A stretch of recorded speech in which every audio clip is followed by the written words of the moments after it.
So I think really where it starts is with the consumer, and it starts with behaviour.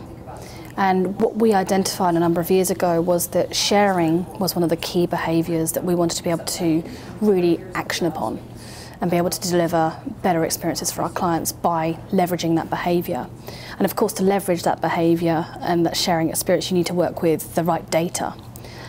So we started out with a partnership with Share This as an example, thinking about all that different sharing behaviours that is occurring as well. And as we started to think about that sharing behaviour more, and we started to think about social and how video is playing a more and more important role in that social environment, and it's all kind of converging, we developed further partnerships with people like Visible Measures. So with Visible Measures, they've tracked over 500 trillion videos or something ridiculous. It's a huge number. And on all of those videos, they've tracked more than 36 different data points. So things like the length of the piece of content, the type of content it is, whether it's episodic or whether it's a single play, whether it contains a celebrity, whether it's got humour in it, whether it's new and noteworthy, all of those kind of data trigger points. And what we identified with that was that there was a massive opportunity for us to be able to build an earned video planning tool. So when you think about how you plan video online and how that social behaviour is occurring, that sharing behaviour, wouldn't it be great if you could plan for all of that earned sharing behaviour with your video campaign? And we've actually built this tool now in conjunction with VivaKey and Visible Measures called Contagion.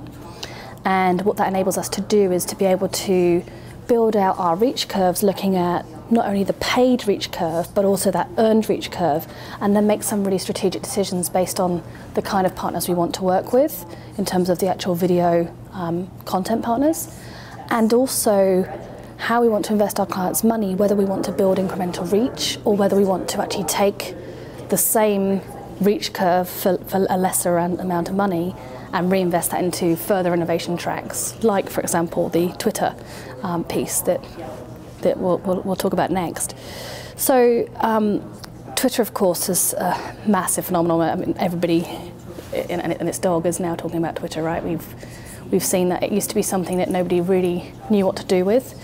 And what we're seeing is we're seeing massive correlations between TV programming and tweeting. We're seeing massive correlations with how we can then use that data to actually then start to target in a more effective way. So we've done a number of different things with the Twitter partnership.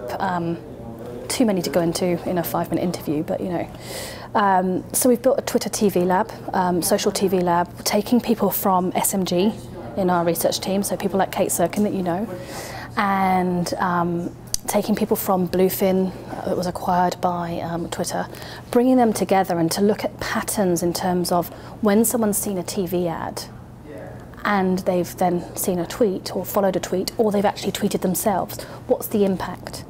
And seeing, there was a massive question that we thought about in terms at the very beginning of this, and we were thinking about, okay, is it good for TV advertisers if people are reaching out and tweeting during the ad breaks? Because is a tweetable program actually worth more, or is it worth less because people are tweeting about the program during the ad breaks, and so are they not seeing the TV ads that we're paying an awful lot of money to put on screen? And what we've identified in our initial findings in that research is that actually when people are tweeting, they are actually recalling the ads as well. And Twitter, as a result, have actually developed an amazing portfolio of advertising products, if you like, but this really smart retargeting technology. Retargeting has been around for eons, as we know. It's been around since the dawn of display advertising in my book. And what we're able to do is, if we see during a particular program that an ad has been played, so let's say it's a Honda ad for the Honda Accord or whatever it might be, and we see that Honda ad occur, we can see then the tweet pattern around the program, how people have then tweeted around the program, and then we also know that that person, because they've been watching the program, has seen that Honda ad. So as a result, we can then start to retarget those people with messaging around Honda or Kellogg or whoever it might be, one of our clients that ad has run, and retarget those people that have tweeted about that program. So it gives you a much deeper experience, it makes it a lot more relevant, and all of that happens in a couple of minutes. So from seeing the ad to seeing the people that are tweeting about the program, and then you can start to retarget those people and start to really build on that message. And I think that's just one of the many things that we're doing with Twitter that is really super valuable.